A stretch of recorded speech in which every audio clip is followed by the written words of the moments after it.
მოგესალმებით ძვირფასო მეგობრებო, ჩვენ ვიმყოფებით ლალიანთიძის საკვირაო სკოლაში. ეს არის პოდკასტი ლალისთან ყავაზე და დღეს ჩემი სტუმარია გიორგი გოგშენიძე, რომელიც არის ძალიან საინტერესო ადამიანი და ამ მოცემულ სიტუაციაში, რისთვისაც და რის გამოც გიორგი მოვიწვიე, დღეს ჩემს პოდკასტში არის ის, რომ გიორგი არის სტუდენტური ძალა საქართველოს დამფუძნებელი.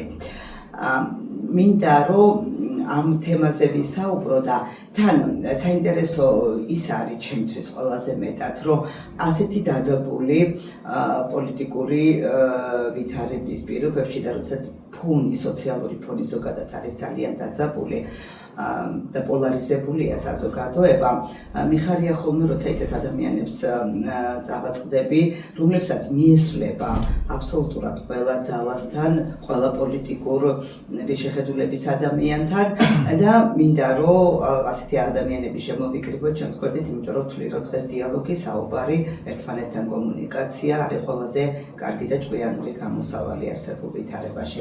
დიდი მადლობა გიორგი მოწვევისთვის. დიდი მადლობა რომ ამ თემაზე სასაუბროთ და მე თანხმე და მინდა რომ ორი სიტყვით აი თქვენ ორგანიზაციაზე მისი შექმნის მიზეზებზე, დროში ალბათ ემთხვევა სტუდენტური მოძრაობის გააქტიურების პერიოდს, ხო? და მიზეზი რა იყო ამის წარმოქმნის და შესაბამისად მიზნებზეც გამოგვივა საუბარი, ხო? პირველ რიგში მოგესალმებით, მივესალმებით თქვენს მაყურებელს, მადლობა პირიქით მოწვევისთვის. თქვენ შესავალ სიტყვაში რაც თქვით, უბრალოდ ის იყო მიზეზი, რის გამოდაც შეიქმნა საერთოდ SPG, სტუდენტური ძალა საქართველოს და მიგვაჩნდა და მიგვაჩნია, რომ მნიშვნელოვანი არის ხალხს შორის პოლარიზაციულ გარემოში, მით უმეტეს მნიშვნელოვანი არის, რომ დიალოგის კულტურა ჩამოყალიბდეს.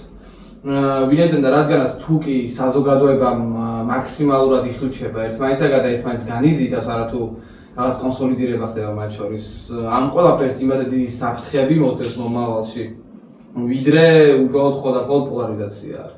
აქედან გამომდინარე, მაქსიმალურად ვცდილობთ, რომ ახალ თაობაში მაქსიმალურად ყველანაირ სპექტრს შევეხოთ, ნებისმიერ სტუდენტს და ახალგაზრდასთან მივიდეთ, ვესაუბროთ და გავიგოთ რეალურად ის პრობლემების საჭიროები, რაც თუნდაც ახალგაზრდობაში დგას.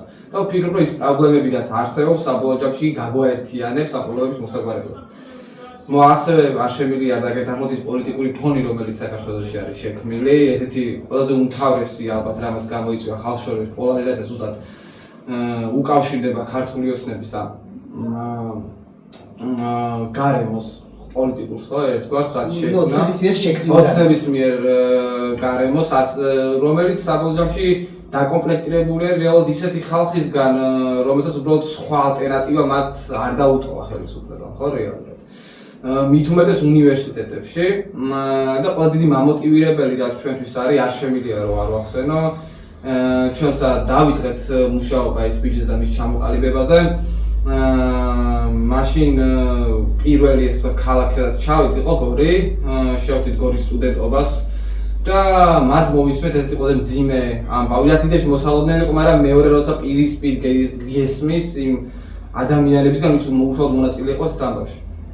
რომ ვინც ტერიტორიებზე, ასე ვთქვათ, რომელიც დროებით არის ოკუპირებული რუსეთის მიერ, ვინც იქ ცხოვრობს, მათზე მიდის სისტემატიური, ასე ვთქვათ, ზეწოლა, რეპრესია, რომ შენ თუ კიდე გადახვალ აქტიურ ჯგუფში, ივილაპარაკე პრობლემებს და შენ დაკარგავ როგორც მინიმუმ იმ სტიპენდიას, რომელიც გაგაჩნია. აქედან გამომდინარე, უწევს ეგეთ სტუდენტებს, რომ იყვნენ ჩუმად, არ ისაუბრონ და ზოგადად ის შიში, რასაც ქართული ოცნება დღეს ნერგავს, ეს ხო არ ახალი არის, იმიტომ რომ საქართველოს ისტორიას არაერთხელ ახსოვს ის თუნდაც რეპრესიები, რაღაც სტიგმა, თუნდაც კრიტიკული აზროვნებისადმი, რომელიც იყო ჩამოყალიბებული და მაქსიმალური მიჩმავა კრიტიკული აზროვნების. საბოლოო ჯამში ეს ყველაფერი იწვევს ისეთ მდგომარეობას, რომელიც დღეს დგას ახალგაზრდობაში. თუნდაც SPG-ს ცდილობს უბრალოდ ეს პრობლემები და SPG რო გამარტოთ არის ეს არის სტუდენტური ჯორჯია, ანუ ის სტუდენტური ძალა საქართველოს. SPG ასე აბრევიატურის სახით. და მიგვაჩნია რომ სტუდენტური ძალა ზუსტად ეგ არის, რაც სტუდენტს უნდა გააჩნდეს, რომ მაქსიმალურად წაახალისოს, იყოს აქტიური მოქალაქე საზოგადოებისა და შექმნა თუნდაც ისეთი გარემოება, სადაც შეიძლება ნებისმიერ მოქალაქეს, ნებისმიერ ახალგაზრდას თავისი აზრი დააფიქსიროს და იგზოს თავი უსაფრთხოდ ამაზე დაფიქსირების დროს. მილეთისგანაც ხელისუფლება უნაროა, დამყაროს ვერ უზრუნველყოფს. ამ მომენტში საჭიროა სამოქალაქო საზოგადოება იყოს აქტიური და აქტიურად იმუშაოს იმ უფლებების, სტუდენტების უფლებების დაცვაზე, რომელსაც სამწუხაროდ სახელმწიფო არალეგიტიმური ხელისუფლება ვერ ახერხებს. მაგრამ ეხლა ნახეთ ცოტა წინააღმდეგობრივი რაღაც გამოდის. ერთი მხრივ გვინდა რომ ჩვენ ვისაუბროთ, ერთმანეთს ვესაუბროთ, ხო? და მეორე მხრივ თუ კი ეს ყველაფერი მიმართული არის, თქვა ხელისუფლების არასწორი პოლიტიკის წინააღმდეგ, ფაქტობრივად თქვენ მოგიწევთ იმ ადამიანებთან მუშაობა, ვინც ხელისუფლების ინტერესების გამტარებელია. ხო, ანუ მხარესთან გიწევთ, ასე გამოდის მუშაობა. მე ყველაზე მეტად მიჭირს მხარესთან მუშაობა და ურთიერთობა. სხვაგან ყოველთვის შეიძლება რაღაცა ტიპის საერთო ენის გამონახვა. აი თქვენ რაც ახსენეთ, რომ ანუ ოკუპირებული ტერიტორიებიდან დევნილ ხალხს აქვს სტიპენდიები. ხო, ზუსტად იგივე არის, თქვათ ბათუმშიც არის მაღალმთიანი რეგიონის სტუდენტებისთვის სტიპენდიები და ბავშვებს აქვთ შიში, რომ ხელისუფლება რო შეიცვალოს, შეიძლება ჩვენ ეს დაფინანსებები დავკარგოთ. და რაღაც ამ ტიპის ესეთი მეტაფიზიკური შიშებია, იმიტომ რომ ფაქტობრივად ამ შიშების უკან არ დგას რაღაცა რეალური საფრთხეები, ხო? აქ არის რომელიმე ხელისუფლების მიერ მიწებული თანხა ხო არ არის, ხო? ბიუჯეტიდან დარიცხული თანხებია და ეს არის პრობლემა, რომ რასაც ვუყურებ, ხო, ეს ყველა მეტაფიზიკური შიში ყოველთვის დგას რაღაცის არცოდნაზე, ხო, რაღაცა სისტემის არცოდნაზე, საბოლოოდ მაინც განათლების პრობლემასთან მივდივართ. ეხლა ნახე რა პრობლემა დგას. აი როგორ აპირებთ, მე როგორც მივხვდი, თქვენ ცდილობთ, რომ მთელი ქვეყნის მასშტაბით ყველა უნივერსიტეტის წარმომადგენლების კონსოლიდაციას, ხო, რაღაცა ფორმით ეს იქნება სტუდენტური თვითმმართველობები თუ ისე აქტიური ჯგუფები, ხო? პოლიტიკურად აქტიური ჯგუფები, თქვათ, სხვა ნებისმიერი ტიპის, ანუ შეიძლება არაპოლიტიკურად აქტიური ჯგუფები, ხო, შემოქმედებითი. პასიურად ვინც არის განწყობილი ტრანსფორმაციის პროცესში, ინერტული ტიპები. ანუ გვინდა რომ ახალგაზრდების კონსოლიდაცია გავაკეთოთ, ხო? აი ეგ არის ჩემთვის ყველაზე დიდი პრობლემა.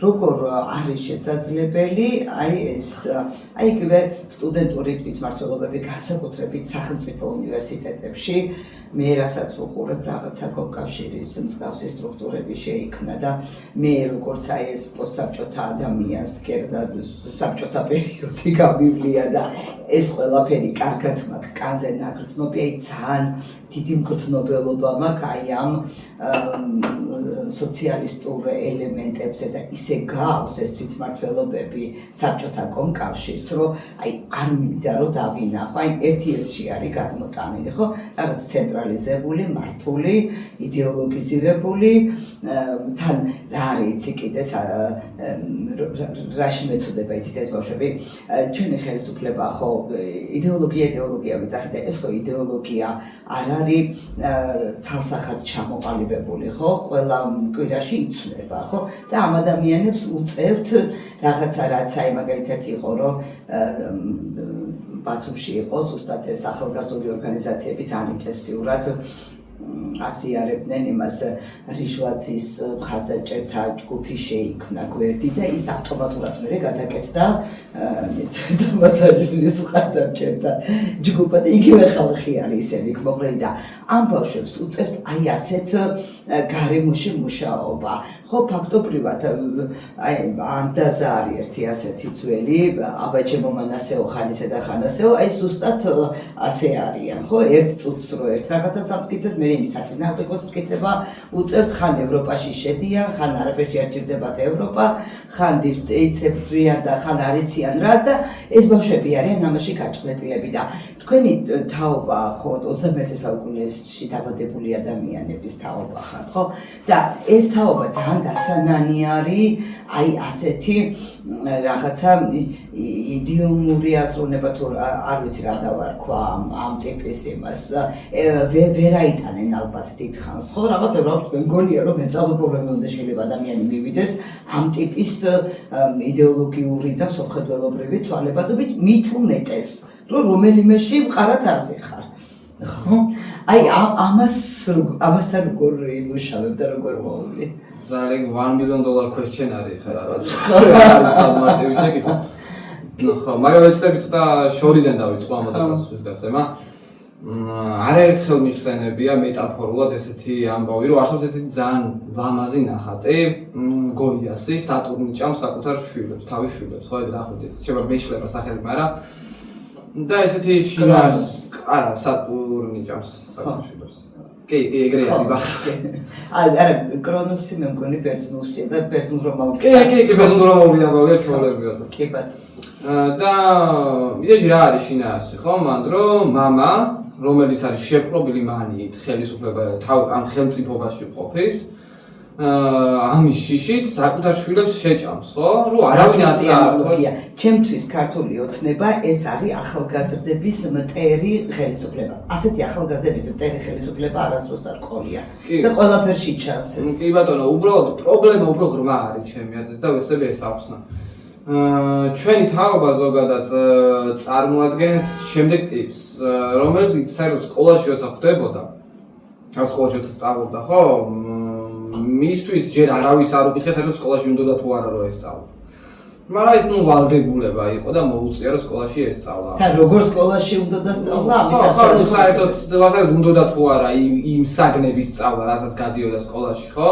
თუნდაც ბევრჯერ ყოფილა, ჩემი მხრიდან ბევრჯერ. პირველი პროტესტი საერთოდ ჩემიდან იწყება რუსულის გაკვეთილი და როდესაც რუსულის გაკვეთილზე 5 თუჯექი ყოველთვის. არ ვიცი სპეციალურად ხუთს და მე არ დამიწყია ესე რომ ვთქვათ, გავლობის ღამიდან არ დამიწყია პროტესტი, სკოლიდან დავიწყე. პროტესტი ყოველთვის წინააღმდეგებოდი ნებისმიერ ამას, რაც რუსულს უკავშირდებოდა. იმიტომ რომ რუსული ჩემს ავტომატურად უკავშირდება რეჟიმს, სისტემას, რომელიც კლავს და იტაცებს ადამიანის თავისუფლებას. შემდგომ სკოლაში, როდესაც ასწავლიდნენ ისეთ საგნებს, ისეთ მასალებს, რომელიც საერთოდ მეტწილადაც კი, ზოგადად თუნდაც ფსევდოპატრიოტული ელემენტებით იყო ხშირად შემთხვევაში გადაწეწილი. და გარდა ამისა, აი თუნდაც ლექსის დაზეპირება რო დავიწყოთ, ხო, რაღაცებს გვაზეპირებინებდნენ და ეს უნდა უბრალოდ დაგვეზეპირებინა და რეალურად ამ დაზეპირებაში საერთოდ ვერ გრძნობდით იმ სილამაზესაც თუნდაც ამ ლექსში, თუნდაც პროზაულაზში, ხო? ნება არის ხო? ხო, ნება საერთოდ არის. შემდეგ უკვე ხვდებით აბიტურიენტები და საერთოდ მან ხო არავინ არ მეკითხება, მან ხო არავინ არ მეკითხება საერთოდ ვინ და არ ვინდა სტუდენტობა, ხო, ავტომატურად სტუდენტები უნდა ვიყო, დიპლომი უნდა ვიყო, ნუ დიპლომოსასიძო არავის არ უნდა. იძახია, ხო ეს სტერეოტიპის ხო არსებობს დიპლომოსასიძოზე, მაგრამ ან ჯარში წაგიყვანენ. ან ჯარში წაგიყვანენ, ან ხო დიპლომოსასიძო დარჩები და იქნები ესე, არავის ვერსად ვერ დაიწყებ მუშაობას თუ დიპლომი არ გექნება. ხო ეს სტერეოტიპები ხო არსებობს საზოგადოებაში. შემდგომ უნივერსიტეტს ვამთავრებთ, მერე უკვე იწყება რომ მაგისტრატურაც გააგრძელება და ნუ საბოლოო ჯამში სტუდენტი, სადაც რომელიც სკოლის მოსწავლე იყო მთელი ცხოვრების განმავლობაში, არავინ არასდროს არ შეკითხა იმას თუ რა უნდა რეალურად, რა. და ყოველთვის წართმეული ქონდა ის დამოუკიდებლობა, ის თავისუფლება, თუნდაც არჩენის თავისუფლება პირველ რიგში. და მაგიტომ ვფიქრობ, რომ დღევანდელი ახალგაზრდობა არ წარმოადგენს მხარეს ქართული ოცნებისთვის, არ შეიძლება რომ წარმოადგენდეს ახალგაზრდობა მხარეს საერთოდ. უბრალოდ ეს ახალგაზრდობა ანალოგიურად იმ სპექტრ, იმ ნაწილს წარმოადგენს, რომელმაც უბრალოდ სხვა არჩევანი არ იცის რა უნდა გააკეთოს. დაბნეულია და ესეც უბრალოდ იძულებითი ფორმა არის, რომ უბრალოდ ისინი იქ უნდა იყოს, სადაც არიან. და ყოველთვის ისინი ელოდებიან უბრალოდ ისეთ ადამიანებს, ვინც შეეცდება, რომ მის ენაზე აუხსნას რაღაცა და მის ენაზე დაესაუბროს. ჩვენ ხრივადაც ეხა ჩვენ ბევრი შეცდომები დავუშვით უშუალოდ პროტესტის დროს, როდესაც პირდაპირ თავდასხმა იყო ხოლმე. ხშირად ისეთ შემთხვევაში განსხვავებული აზრის მქონე ადამიანების მიმართ, ხო? ეს ფაქტია. და შემთხვევაში ეს რაღაცა იმდენად მსგავსებოდა, მაგარი ერთი საინტერესო პასაჟი არის ბეტმენი და ჯოკერის სიუჟეტი. რა, რატო არ ყავს ბეტმენი არასდროს ჯოკერს? იმის გამო თვითონ რო არ გახდეს მერე ჯოკერი, ხო? ბეტმენი რო მოყავს თვითონ გახდება. რაღაცნაირად თითქოს ისეთი ელემენტები დავინახე ამ ყველაფერში, რა თქმა უნდა, აბსოლუტურ უმრავლესობაში არ ვიძახი, ნაწილებში ვიძახი, რომ თითქოს ჩვენ თვითონ მსგავსებოდით იმას, ვისაც ვეწინააღმდეგებოდით. რაღაცნაირად თითქოს უარი ვთქვით იმ საერთო ენის გამონახვაზე და ავტომატურად სიბრაზეს მივეცით, ემოციებს მივეცით უფლება, რომ როგორ თქვა მიწასთან გაგვესწორებინა ეგ ხალხი. აქედან გამომდინარეობს ზუსტად ის მომენტი, რომ ამხელა უსკული არის ჩვენ შორის. თუმცა ნუ იმის დაზრახვა თუ რატო ვიყავით გაბრაზებული, სიბრაზის სულად ლეგიტიმური იყო, ხო რეალურად. თუმცა ზუსტად ქართული ოცნება რითაც თამაშობს და манипуლირებს ზუსტად ჩვენით არის ემოციები, ხო ემოციური манипуლატორია ჩვეულებრივად, ცდილობს რაღაც ემოციური ფონი შექმნას, დაძაბოს მაქსიმალურად და მე ამ ემოციურ ფონზე ჩვენი რაღაც ერთხელ არასწორი გადადგმული ნაბიჯები მან ჩაითვალოს პლუსებად, ხო? ამიტომაც მაქსიმალურად ჩვენს და მეც პირადად ინდივიდუალურად ვცდილობ, რომ ის თუნდაც ხარვეზები, რაც არა მარტო ეხლა, მთლიანი 30 წლის განმავლობაში არსებობდა ხალხს შორის და ჩვენ გვახსოვს ქართველი ერის ყველა დიდი სიცხული სამოქალაქო ომი რაც გადავიარეთ, ხო? რა სადამდე მიგვიყვანა ჩვენ პოლარიზაცია, ხალხთა შორის დაპირისპირება სადამდე მიგვიყვანა. და ჩემი პირადი მოტივაციაც ეს არის რომ მარქავდი არ მივიდეს დაძაბულობა მაქსიმალურად. იცი რა არის? აი აბსოლუტურად არ არის მაგისი წინაპირობა. დღეს მე ვერ ვხედავ მაგას, იმიტომ რომ არის რაღაცები, რაშიც თანხმდებით.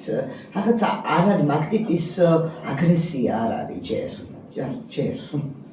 იმედი არც იქნება, რომ აქ ვიღაცას მოუნდეს სამოქალაქო ომამდე მისვლა. მე მგონი რომ ეგ ფასა უკვე გავლილი. კლავიატურის ვირთხები ხო არსებობენ? კლავიატურის ვირთხები მე იქნებია კლავიატურასთან ესენი ავტომატს არ მოკიდო. თუმცა ჩვენ მე იმას ვიძახი რომ ჩვენი პოლიტიკური ისტორია რაც გავიარეთ, ხო? როგორც საზოგადოება ქვეყანა, ეს არ უნდა დავიწყოთ, მე ამაზე ვაკეთებ აქცენტს უბრალოდ. შესაძლოა ეს არ მოხდეს. თუმცა არც უნდა გქონდეს მაგიტკენდეს, თუ მიდრეკილება რომ ეს ჩამოყალიბდეს. აი ახლა რაც უნდა შენგან განსხვავებული იყოს, შეხო არ მოგინდება რომ ზიარას მოკიდო ხელი, ხო? ისევე როგორც საპირისპირო მხარეს ვინც დგას, თქვათ, არ მგონია რომ იმათში საფრთხელა აგრესია იყოს. ხო, თუმცა იცით რა არის, აი მაგათ აქციაზე როცა ვდგევარ და ჩემ წინ დგას სპეცრაზმელი, რომელიც თვალებში მიყურებს, მაგინებს მათ შორის, მლანძღავს და ანუ უბრალოდ ვერაფერს ვერ ეუბნები იმის გამო რომ გვერდზე თუნდაც მეგობარი გოგო გიდგას ხო და ეგრე ნიმიში ვერაფერს ვერ ეუბნები და უბრალოდ იმას რამე არ მოუვიდეს. იმ მომენტში საერთოდ ანუ განცდაც არ გაქვს იმისა რომ შენ წინ ქართველი დგას. კი, მაგრამ ეხლა ნახე ეს რა ძალიან თვეები დაჭირდა მაგას ხო ამ სპეცრაზმების ხელმძღვანელებს და ნებავთ მინისტრებს ხო რაც მოუვიდათ არა ისინი ხო ეხლა გაცილებით საცოდავ მდგომარეობაში ჩავარდნენ მაგნიცკის სიაში არიან შეყვანილი ხო და ეს სპეცრაზმელი ხო ხედავს ამას თუ რა მოუვიდა მათ ხელმძღვანელობას არა იმის გამო რაც გააკეთეს. ხო ეს ხო პირდაპირ მიზეშედეგობრივი კავშირია მათ იქმედების ხო ისინი ყველა ვარიანტში ისჯებიან და ყოველ შემდეგ ჯერზე ეს აგრესია უფრო ნაკლები გახდება იმიტომ რომ ნახე როგორ რაღაცა იქამდე მივდივართ ხო რომ იქნებით თქვენ ვითარცა ჩვენ ხო რაღაცა ამდაგვარი ის გამოდის ეს არიან მორწმუნეები ხო ესეთი რაღაცა გამოდის საბოლოო ჯამში ხო და ეს ყველას დააფიქრებს ალბათ რომ კაცმა არ იცის ვინ რა მდგომარეობაში აღმოჩნდება. თუმცა ხოლმე პრევენცირება მაინც საჭიროა აუცილებლად და მე მგონია რომ აუცილებელი არის დიალოგი და საუბარი. აი ახლა ჩემი მიზეზი ის გამოც აქ მოგიწვია ზუსტად ეს არის რომ ჩვენი ეთერის საშუალებით მინდა რომ აი ყველა მე შევეცდები რომ ჩემი უნივერსიტეტის სტუდენტებსაც ხო ძალიან მეყვარს ყველა ჩემი სტუდენტები არიან თუნდაც ეს თვითმმართველობის ადამიანები ვიცახი რომ ამ ეს ბავშვები რომ რაღაცა სხვა სისტემაში ჩაგვესვა და სხვა დავალებები მიეცათ და რაღაცა სხვა გარემო შეგვექმნა აბსოლუტურად სხვანაირები იქნებოდნენ და მინდა რომ ყველას თან კონდეთ გადაკვეთა და ეს დიალოგი არის აუცილებელი საუბარი არის აუცილებელი უფროსებმა ეს ვერ შეძლეს ხო ნახეთ ტელევიზიებიც როგორი პოლარიზებულია ხო ერთმანეთს არ ელაპარაკებიან ეს უნდა გაარღვიოთ თქვენ და თქვენ უნდა დაიწყოთ ერთმანეთთან ლაპარაკი იმიტომ რომ მე ვიცნობ თქვენი თაობის ეთით წლებია რამდენი წელია რო გითხრათ ასაკს გავყიდი ალბათ 10 წლებია უნივერსიტეტში ვასწავლი და გარდა ამისა სკოლის ბავშვებთან რაც მქონია შეხება და ყველა მხარეს არის ჩემი მოსწავლეები აბსოლუტურად ყველა პოლიტიკური ძალის და პოლიტიკური პარტიის უკან დგას ჩემი მოსწავლეები და სულ ყველა მიყვარს და ზუსტად ვიცი იმათაც როგორი დამოკიდებულება აქვს და რა ემოციები აქვს ჩემს მიმართ ხო და მე შემიძლია ეგ გავაკეთო თქვათ რომ ყველას ველაპარაკ ალბათ მასწავლებლების ისე ეგ არის უპირატესობა ხო რომ მასწავლებლებს ყველა ტიპის ადამიანთან ჯერ ვალდებულება გვაქვს პროფესიული რომ ყველასთან შევწყოთ საუბარი და მე მიხარია რომ აი თქვენი მხრიდან არის ეს ნება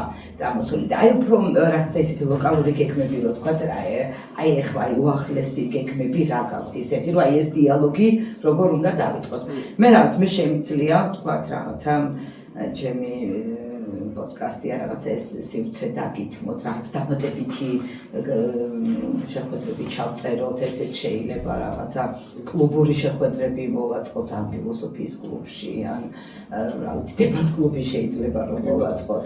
კი ბატონო, ანუ ჩვენი პირველი მიზანი არის უპირველეს ყოვლისა, ეხლა სექტემბრის თვეში უკვე ვაპირებთ, რომ გამოვაცხადოთ მიღება თვითონ ჩვენ ორგანიზაციაში და ვიწვევთ ნებისმიერ მსურველს, ვისაც ინტერესი ექნება, რომ მიიღოს მონაწილეობა თუნდაც საუბარი და ცხებთ. კი, ამ თვითონ უკვე ვიწყებთ ამ ყველაფრის დაორგანიზებას. და ასევე ამასთანავე ვაპირებთ აქტიურ შეხვედრებს როგორც ინტერესთა კლუბებს უნივერსიტეტში, როგორც თბილისში, ასევე რეგიონებში არსებულ უნივერსიტეტებშიც შეხვედრას, რომ თუნდაც პირველ რიგში არ არის აუცილებელი საერთოდ რომ დავიწყოთ ისეთ აქტიურ და რაღაცნაირად პოლიტიკურ თემებზე საუბარი პირდაპირ. ხო, იმიტომ რომ ყველაზე მნიშვნელოვანია რომ რაღაც საერთო ენა გამონახოთ უპირველეს ყოვლისა. და მე უკვე ამ ყველაფრის შენობა უკვე შეიძლება დაშენება სამომავლოდ იმ ძლიერი შენობის, რომელსაც საბოლოოში უნდა ერქვა საქართველოს ჩვენ ავაშენებთ, ხო, მომავალში. თავარი არის, რომ დაიწყოთ დიალოგი და საუბარი უნდა დაიწყოს. დიახ, აი გელად ჩარკვიან სხვათა შორის აქვს ძალიან კარგი სიტყვა ნათქვამი, აი სამ გარდაიცვალა და მანამ ცოტა ხნით ადრე თქვა, რომ პოლიტიკური რევოლუციები ხშირ შემთხვევაში ვერ ახდენს დიდ ცვლილებებს, თუ მასთან არ ახლავს კულტურული რევოლუცია. და ამასთანავე კიდევ ერთი ძალიან რაღაც ხშირად ვიყენებ ხოლმე ჩვენ როცა ვიკრიბებით ახალგაზრდები ორგანიზაციის წევრები, რომ ყველა დიდი მოგზაურობა ერთი თამამი ნაბიჯით იწყება რა. და ალბათ ზუსტად ვინაიდან ჩვენ დავიწყეთ აქტიურად ამ ყველაფერზე მუშაობა, ეს არის ის პირველი თამამი ნაბიჯი, რომელიც გადავდგით და ასევე ვიცვოთ ყველა ახალგაზრდას, რომ თუნდაც ის ერთი მცირედი ნაბიჯი გადავდგას, მცირედი აგური დადოს იმის აშენებაში, რასაც საბოლოოში საქართველოს და დემოკრატიული საქართველოს ერქვა პირველ რიგში. კიდე ჩვენი პრობლემა ის არის, რომ ჩვენ ფაქტობრივად წარსული არ შეგვიფასებია. წარსულის შეფასება აი ესე ზოგადი ეპითეტებით რომ ცუდი იყო ან რაღაცა არასწორი მოხდა ჩვენს ყოფაში, ეს არ არის. ამას ვამბობთ ცალსახად, რომ თქვა ის რომ სამოქალაქო ომი ცუდია და ამ ხარისხის შეფასებები იყო. მაგრამ ჩვენ არ გადაგვიაზრებია წარსული, ჩვენ არ მეგვიღია ლუსტრაციის კანონი. ბევრი რამ არის ისეთი, რაც აი წარსულის თან ამ მას გაგვაწყვეტინებდა. ამიტომაც არის, რომ ეს არის ზუსტად რა, რომ გვეკაჩება რა, ქვემოთ და არ გვაძლევს განვითარების საშუალებას და თქვენი თაობა არის ზუსტად ის თაობა, რომელიც არათუ ანუ საბჭოთა ფესვები თქვენ ვერ დაგკაჩავთ და რაღაცნაირად თქვენ უნდა გაარღვიოთ ეს ალბათ ლუსტრაციის კანონის მიღება ალბათ უკვე გვიანდება კიდეც, იმიტომ რომ რა ვიცი ის ადამიანები ვინც საბჭოთა პერიოდში იყო, რა ვიცი აი ბიოლოგიური საათი მუშაობს და ალბათ ჩვენ თაობაში რაც არის განსხვავებული ის არის, რომ რაღაცა ჩვენი თაობა არ დაბადებულა რაღაც შინაგანი ავტორიტარის გარეშე დაიბადა თითქოს რაღაც მხრივ. რაც განასხვავებს და წინა საუკუნეში დაბადებული ხალხიდან, ხო, ბნელი 90-იანის როგორც მოიხსენიებენ, ხო? ჩვენ თაობაში თითქოს ის მამა რაც იყო, ხო, რომელიც შინაგანად მართველი პერსონა იყო, ჩვენ მოვკავით თითქოს ის ამბავი. და ეს არის პირველი გამარჯვება ჩემი აზრით და ეთყობა კიდეც ამ თაობას, ჩვენ თაობას ეთყობა თუ რამდენ მიდრეკილი არის დამოუკიდებლობისაკენ, თუ არჩევნის თავისუფლებისაკენ და ამ ყველა მიუხედავად იმ გარემოსი, რომელიც წინ ვახსენე, ხო, მანამდე. მიუხედავად ამ ყველაფრისა, ჩვენი თაობა მაინც ცდილობს, რომ თუნდაც პირველი საკუთარ თავში მოკლას ეს ავტორიტარი, საკუთარ თავში მოკლათ ეს რაღაცნაირად ოლიგარქიც, თუნდაც ოლიგარქიული მიდრეკილებები და ყველაფერი და შემდგომ უკვე ვფიქრობ, რომ ყველაფერი შეცვლა. პირველში საკუთარ თავშიც უნდა ვიფიქროთ რაღაცების შეცვლაზე ხოლმე და თუ კი საკუთარ თავში შევწვით ამ ყველაფერს, ვფიქრობ, უფრო დიდი შანსია, რომ უფრო უკეთესი მომავალი გქონდეს ამასთან. ჩვენი პრობლემა ეგ არის, რომ გვაქვს რაღაცა ორმაგი ცნობიერების დონე შეიძლება ამას დავარქოთ. ერთი არის, რომ რაღაცა საშინაო აზროვნება და მეორე არის რაღაც საჯარო აზროვნება, ხო? აი შეიძლება ადამიანი საკუთარ თავში რაღაცა სამზარეულოში ან ყავს, იმიტომ ფაქტია, რომ მარტო რჩები საკუთარ თავთან, აი ისეთ რამეებზე სხვა რამეს ლაპარაკობდე და ფიქრობდე და საჯარო სივრცეში სხვა რამეს და ეს არის სწორედ პრობლემა. მე პირადად ჩემთვის საბჭოთა კავშირი არის ეგ. აი ჩვენ როდესაც ამას გავასწორებთ, ანუ არ გვექნება ეს საშინაო და საგარეო აზროვნება, აი მაშინ ალბათ შევდგებით როგორც საზოგადოება და რაღაცა ტიპის გულწრფელობა იქნება საზოგადოებაში. ჩვენ უნდა ვიცოდეთ, უბრალოდ უნდა შეგვეძლოს იმისი თქმა და იმისი მანიფესტაცია, რაზეც მართლა ვფიქრობ და რაც მართლა გვაწუხებს, ხო? რაღაცა გვაწუხებს, ერთი გვაწუხებს, მეორეს ფიქრობთ, მესამეს ვლაპარაკობთ, მეოთხეს ვაკეთებთ. აი ეს არის პრობლემა და ჩემთვის საბჭოთა კავშირი ამას ნიშნავს და თქვენ თაობას ნაკლები სამუშაო აქვს საკუთარ თავზე ამ ჩემო თაობა უფრო გაიფიქროს თქვენ ახსენეთ საინტერესო რაღაცას ხოთ შორის აი რობერ არ შეეგუება ავტორიტარიზმს ეს თაობა ხო მე ვიტყვი რომ არაერთხელ მითხრა ჩემი ნათქვამი არ არის ეს ფრაზა მაგრამ პირველი ევროპელები სადღაც გურულები იყვნენ მე ესე ნუ ეხა ერს რომელსაც გააჩნია ისეთი უნიკალური სიმღერა რომელსაც კლიმატური ქვია ხო რაღაცა თავიდან ბოლომდე ის არის ხო რეალურად ეს მუსიკა რაღაც იმპროვიზაცია არის ხო და ამ მუსიკას რო უსმენ იმდენად დიდი თავისუფლება იგრძნობა ამ ყველაფერში რაღაცა ქართული ჯაზი არის ხო თან რაღაც რო დაუკვირდეთ ისიც თავენახი შეგვიჭამა რეპი კი ხო და ანუ ერს რომელსაც ამდენი რამ გააჩნია მით უმეტეს ეს შეიძლება წაგვართვა წიგნებიდან ამოიღონ ეს ყველაფერი მაგრამ ის რაც გენეტიკაში რაც ჩვენში არსებობს ამას ფიზიკურად ვერავინ ვერ შეცვლის ხო ჩვენ დავამტკიცეთ რომ რეალურად ამ მიუხედავად იმის თითქმის ერთი საუკუნეზე მეტია ხო რა რუსეთი თავიდან ბოლომდე გვადგას ხო თავისი რუსული ჩექმებით მიუხედავად ამ ყველაფერზე ჩვენ მაინც რა ვინარჩუნებ იმ იდენტობას რომელიც ჩვენ გაგვაჩნია ისე ჩვენ მოდ სხვა ალტერნატივა არ აქვს თუ არა შეუგუებლობა ამ ყველაფრისა რაც ხდება დღეს საქართველოში ხო ეს არის ჩვენი შინაგანი არისტოკრატიზმი და ეს ის რომ ვიღაცა თავზე არ დაისვა ეს ყოველთვის სხვადასხვა ამისი ნეგატიური გამოხატულებაა კანონისადმი უპატივცემულობა თუ შეგინიშნავს ქართველს როგორ უყვარს რაღაცა ქუჩაში რო გადარბიან არასწორ ადგილზე იხიმებიან ეგეთი ეშმაკობები და ბევრი ვიფიქრე ამაზე აი რატო არის ეს შინაგანი მოთხოვნილება რაღაცა ამ წესების ამ კანონების უგულობყოფის და მივაგენი ერთ რაღაცას არ ვთქვი ჩემი მოსაზრება არის რომ მუდმივად აი ამ 200 წლის მანძილზე ჩვენ თავად ვერ ქმნით კანონებს ჩვენ არ ვიყავით კანონშემოქმედები ჩვენ ვიყავით სხვისი კანონები სხვა გვადებდა ამ კანონებს უბრალოდ ტრადიციები არ გაგვაჩნდა ხო კანონის ხო თავმოხვეული კანონები იყო და თავს მოხვეული რო იყო იმას ამდენი სიამოვნებით ვარხავდით და ამაში გამოიხატებოდა ჩვენი რაღაცა პატარა ჯანყი ხო და თან რა არის იცით აი თქვენ თაობაში გამომწოს რომ ერთი რომ ახალგაზრდა ყოველთვის უნდა იყოს ჩანყის მდგომარეობაში ხო თქვენ არა უბრალოდ ის რომ რომელიმე კონკრეტული ხელისუფლება ხშირად ჩვენ ბუნების რევოლუციონერები რა თქმა უნდა სამყარო არ უნდა არა რომელიმე კონკრეტული ხელისუფლება სამყარო არ უნდა მოგწონდეს და სამყარო თუ არ მოგწონს ქართული ოცნება როგორ ხარ უნდა მოგეწონოს ხო და ამ რეგისტრში უნდა აზროვნებდეს ხო ყოველი ახალგაზრდა და თუ კი აი ამ ღირებულებებიდან რაღაცა ის ზოგადი ღირებულებებიდან შეხედავ ხო ამ ყველაფერს ჩვენ სოციალურ გარემოს ამ ჩვენს განათლების სისტემას ამ ჩვენ მდგომარეობას ამ გეოპოლიტიკურ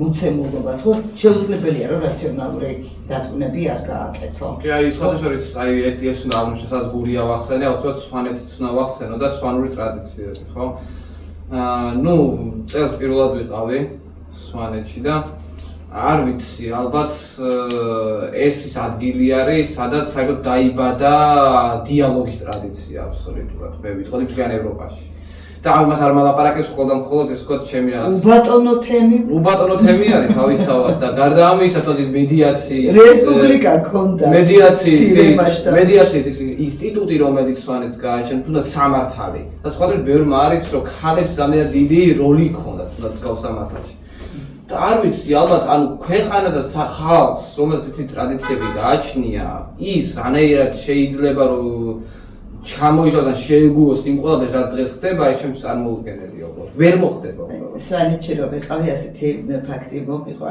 რაღაც ქალები ვნახე თავშეყრილი იყვნენ ამაზე და ეს რაღაცა მომიყვეს რომ აქ როცა დადეშქელიან მოგვინდომაო ესე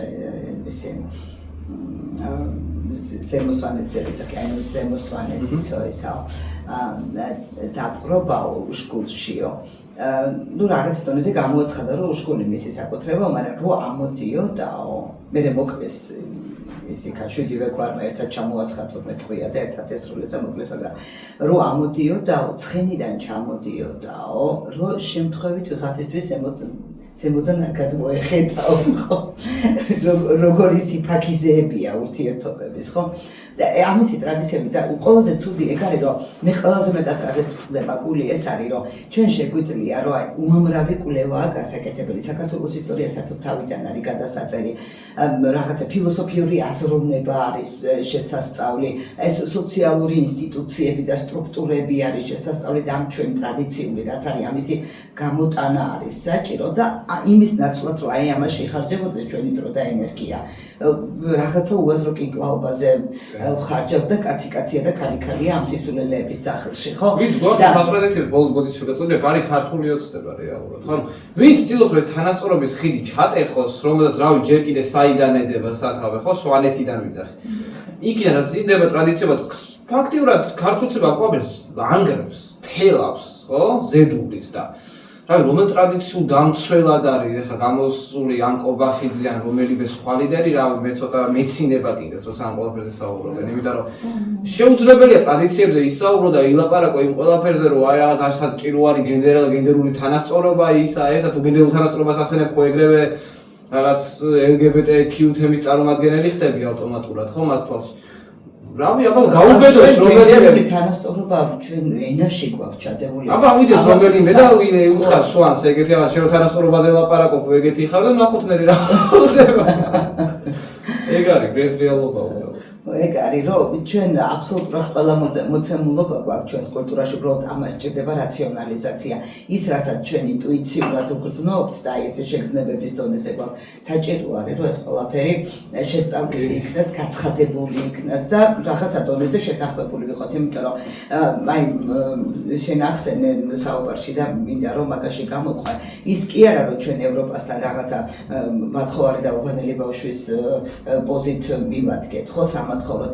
არამედ ჩვენ ევროპას და ზოგადად მთლიანად კაცობრიობას შეგვიძლია რაღაცა ჩვენეული შევთავაზოთ.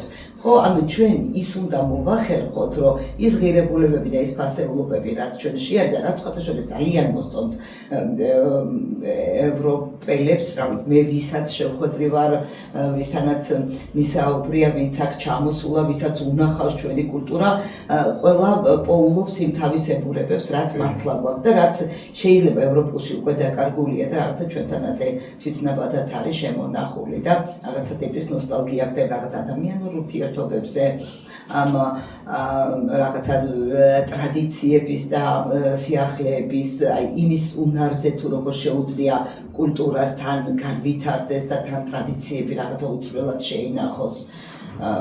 თან ბევრი რამე გვაქვს ამ პარალელების გასავლები და თან ბევრი რამე არის ამ კუთხით გასაკეთებელი და ზუსტად ეგ არის. ბოლო მედია ყავს ქართველებს, ეხლა ეგ არ დაგვავიწყდეს, ხო, მედიას ხალხი ვარ და მედია ყავს, ღვინო გვაქვს, რკინა გვაქვს დამუშავებული და რამდენი რამე არის.